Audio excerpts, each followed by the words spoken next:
Então, pessoal, o segundo tópico de hoje, ele ainda, construído com base nas diretrizes curriculares nacionais para a EJA, que foram publicadas no ano de 2000, ele vai abordar dessa vez as funções da EJA, né? Para que existe a educação de jovens e adultos? Qual é a funcionalidade, né, dessa modalidade de ensino que é regularizada, que é garantida por lei, mas qual é a função da EJA, né? Para que ela existe? Então, ele vai...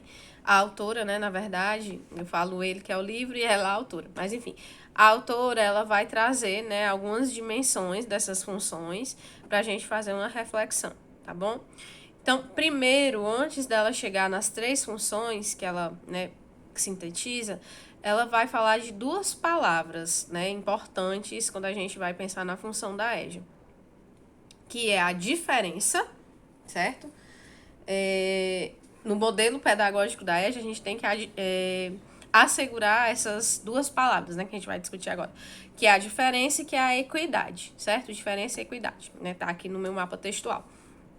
Quando ela fala em diferença, ela está se referindo a quê? Ela usa a expressão, pessoal, alteridade, né? O que é a alteridade? É o reconhecimento da individualidade de cada um, das diferenças do que é distinto, né? Eu sou um ser humano com alteridades próprias minhas, distintas de outras, né, de outras pessoas, certo? Então eu tenho a minha própria forma de ser, de agir, construída com base naquilo que eu tive acesso, claro, que vai parecer, às vezes, com a forma de agir, com a opinião, enfim, com o jeito de ser de outras pessoas, mas igual não tem. Não tem outra Tuane do mesmo jeito, né, que eu, com os mesmos pensamentos que eu tenho, com a mesma forma de se portar que eu tenho, com as mesmas crenças e valores que eu tenho. Isso é a minha alteridade, né? É algo que é próprio meu. Existe um outro termo também que é utilizado, que é a idiosincrasia, que é algo que é próprio da pessoa. Algo idiosincrático é algo que você não encontra em outra pessoa, é como se fosse a sua digital, certo? Então ela fala da valorização disso, da alteridade. E reconhecimento. Porque quando eu vou estar trabalhando com turmas, né, de educação de jovens e adultos, eu vou estar lidando com várias realidades ali distintas de pessoas que estão buscando a educação diante, né, de algumas dificuldades. Geralmente, quando já passam um dia trabalhando, geralmente já são mães, pais de família, geralmente não tem a disponibilidade de estudar em casa, no contraturno. Então, isso é algo que é próprio dessa modalidade, né? Essa modalidade, ela não pode ser tratada de forma nenhuma como nenhuma outra modalidade, porque é próprio dela esse público e as características que esse público tem, certo? Então, isso, né, essa valorização, esse reconhecimento dessa alteridade, ela vai coincidir exatamente com a valorização do mérito de cada um, certo? A valorização do mérito pessoal. Porque eu vou estar ali lidando com vidas, cada uma, né, com suas características próprias, com suas características idiosincráticas. E essas vidas, elas são diferentes, certo? Eu tenho que lembrar o tempo todo que elas são diferentes. Não que elas são minorizadas, que elas são excluídas, que elas são discriminadas. Eu não posso pensar nesse contexto, porque eu vou ver a educação de jovens e adultos de uma maneira inferior, não como uma modalidade de ensino como qualquer outra.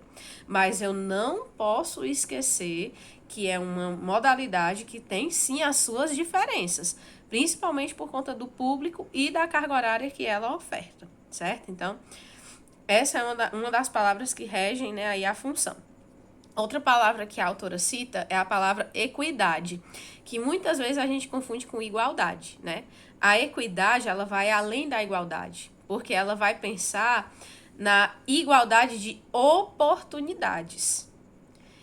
Eu, né, dentro da minha personalidade, da minha individualidade, da minha vida, de tudo que eu construí, até hoje, ter acesso a algumas oportunidades é totalmente diferente com as condições que eu tenho de outra pessoa.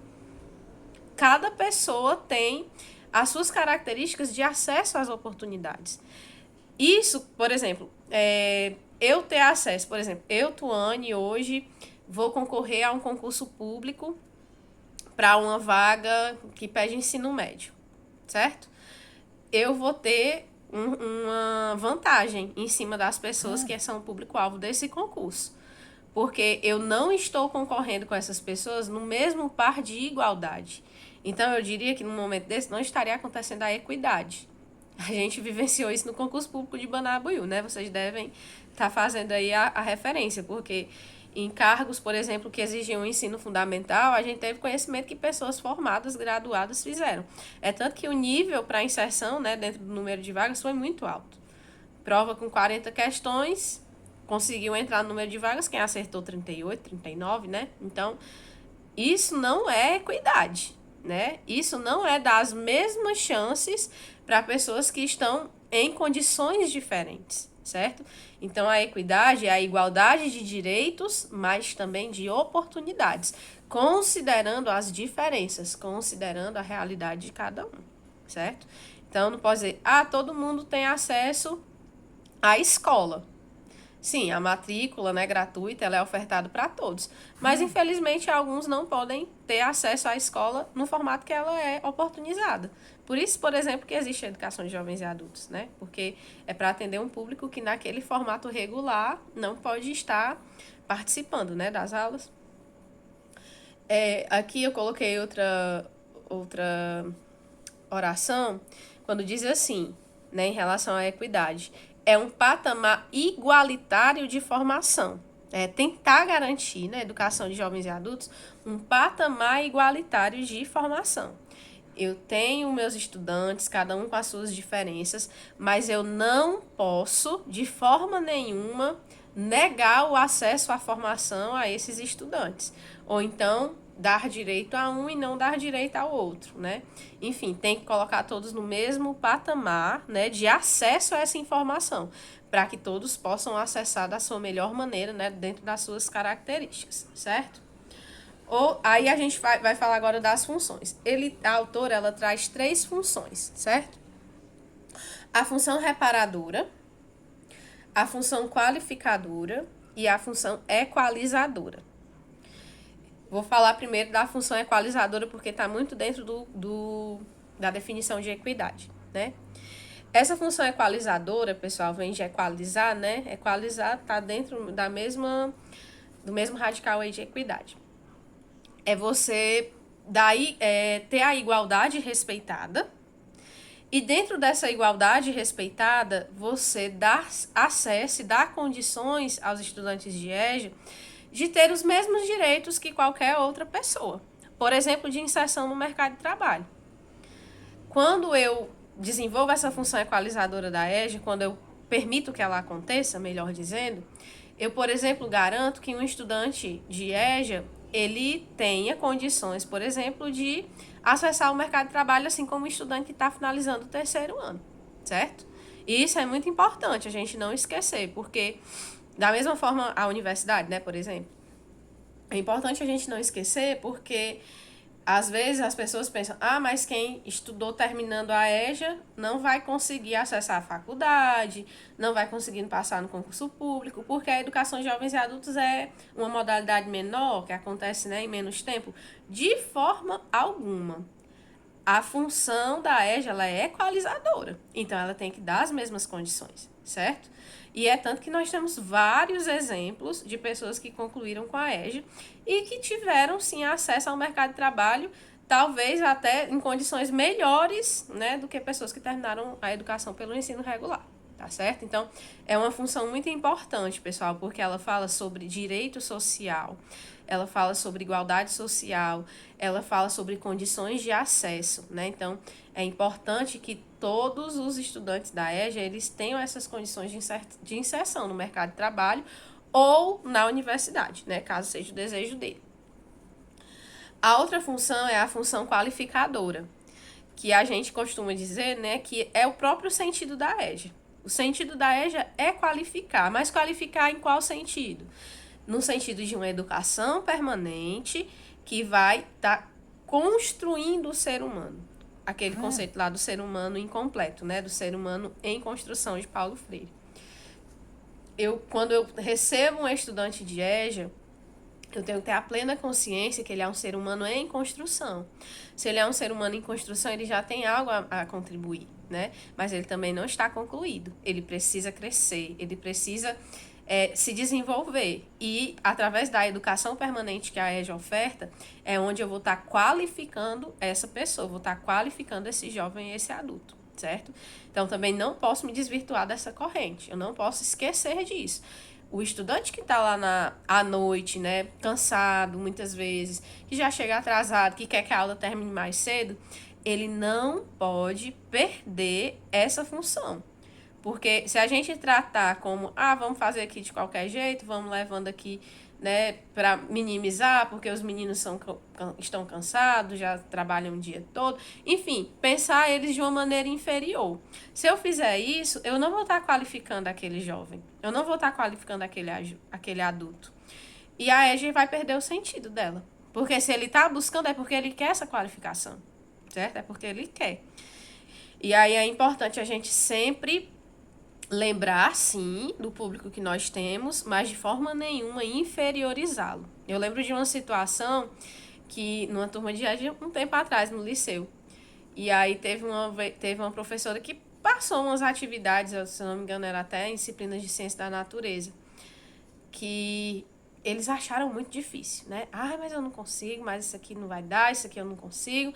Você tem que pensar na gente, porque nós somos turma de EJA, tarará, tarará, e a professora: vocês têm que ser tratados de maneira igual. Eu não posso pensar vocês como coitadinhos, como vítimas, porque senão eu não vou qualificá-los. E quando for lá na frente, vocês vão sentir falta disso aqui.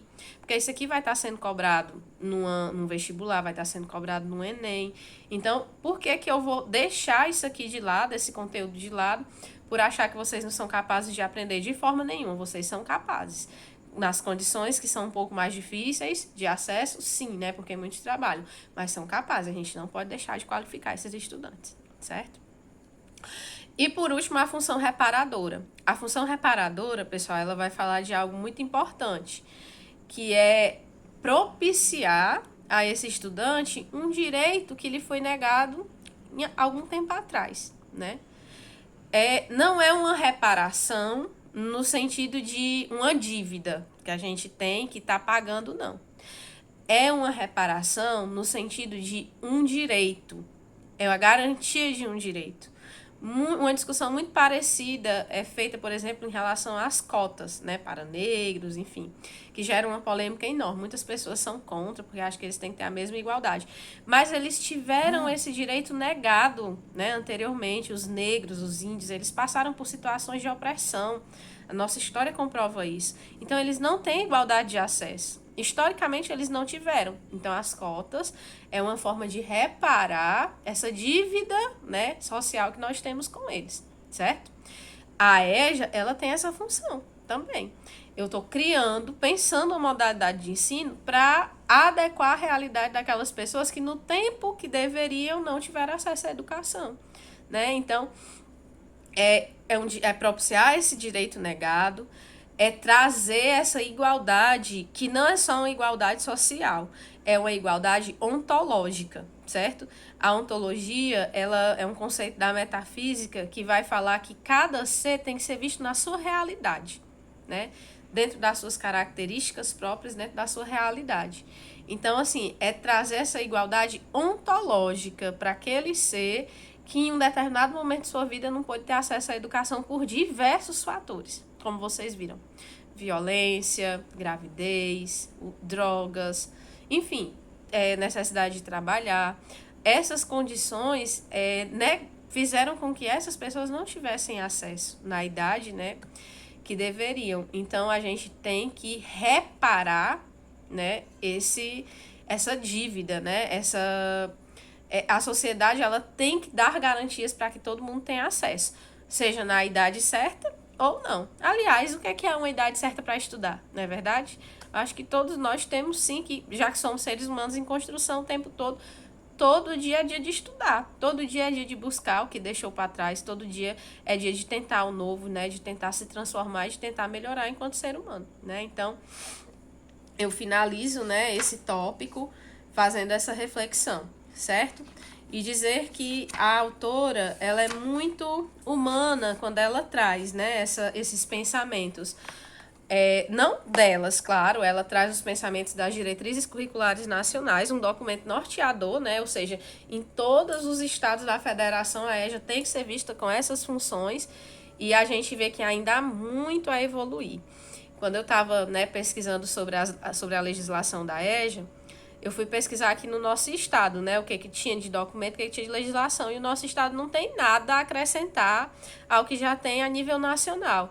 Então, assim, essa parte de analisar a realidade do estado, né, para a educação de jovens e adultos, e ver algumas características próprias do nosso estado, eu não encontrei. Pode ter sido falha minha, mas também pode ser falha do nosso estado, né? Então, a gente tem que estar, sim, buscando sempre perceber que a função da EJA é uma função social. E é uma função social que implica diretamente no crescimento do ser humano, na inserção dele no futuro, né, para a sua vida, seja como trabalhador, seja como pai de família, seja como estudante universitário, tá bom? Então é isso, tópico 2.